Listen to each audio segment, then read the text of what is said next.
هنقول بسم الله. جايبة معاكم 3 فرخات محترمين عاملين 550 جنيه.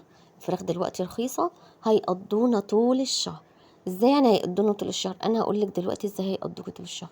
احنا مش هنجيبهم لوحدهم، لسه هتجيبي لحمة ولسه هتجيبي سمك. خلي لهم ميزانية من 500 انا دول جايباهم ب550. عايزة تعملي ميزانية 500، هاتي ال3 فرخات يقطعوا 500 جنيه. والله هيبقى فيهم البركة يا جماعة، وكبار وحلوين،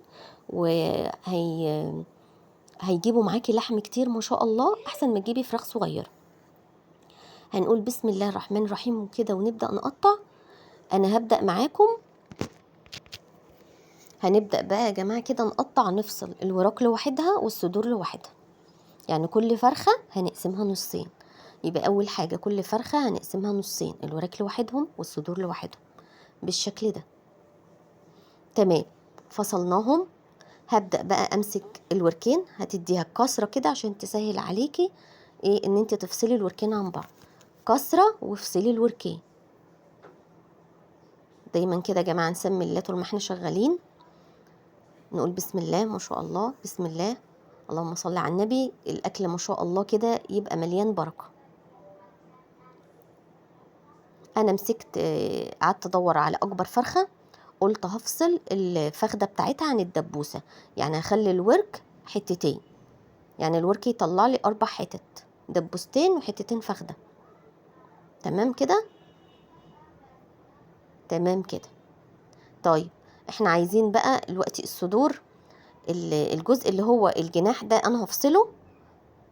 هتيجي من عند مفصل الجناح كده وتقومي بالسكينة يقوم مفصول معاكي مع الهيكل، بقيته من ورا هيطلع معاكي هيكل كبير كده بالجناحين زي ما احنا شايفين، عشان يطلع الصدر لوحده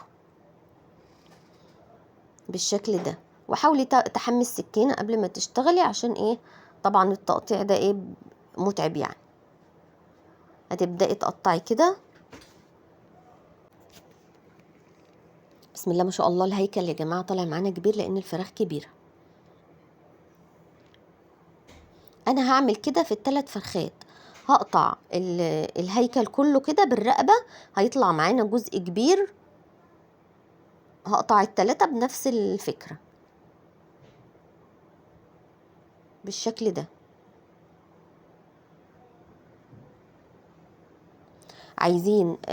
عايزة ميزانية اقل من 3 فرخات، ممكن برضو زي ما قلتلك هتشتري فرختين بس يكونوا كبار. يعني ما تجيبيهاش اقل من 2.25. اقل من 2.25 هتبقى صغيرة معاكي ومش هتعرفي تطلعي منها حاجة. انا بقى مسكت قسمت كده الصدر بقى على صدرين، يعني فتحت الصدر كده بالعظم زي ما هو سبته اهو. صدر شايفين ما شاء الله يا جماعة، الصدر محترم اهو. انا قطعته. هاجي برضو على الصدر، انا اللي كان فيه فرختين كبار قوي وواحدة يعني حاسة ان هي قليلة عنهم شوية. اقل صدر سبته مقفول ما فصلتوش، والصدرين الكبار فصلتهم. يعني بقى معايا 4 صدور وصدر مقفول. شايفين الهيكل كبير ما شاء الله اهو.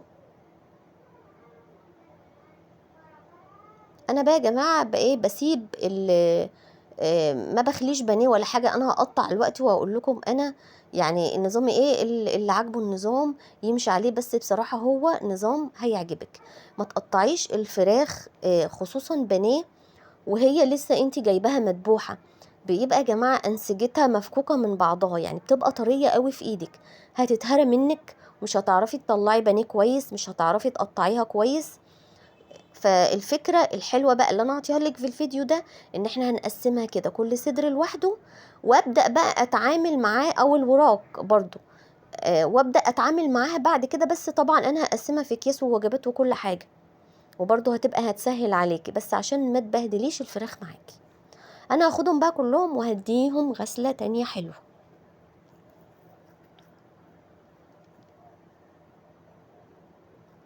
انا جبت الاطباق، انا هقسمهم في 11 طبق. عايزه تعملهم 10 اطباق ماشي.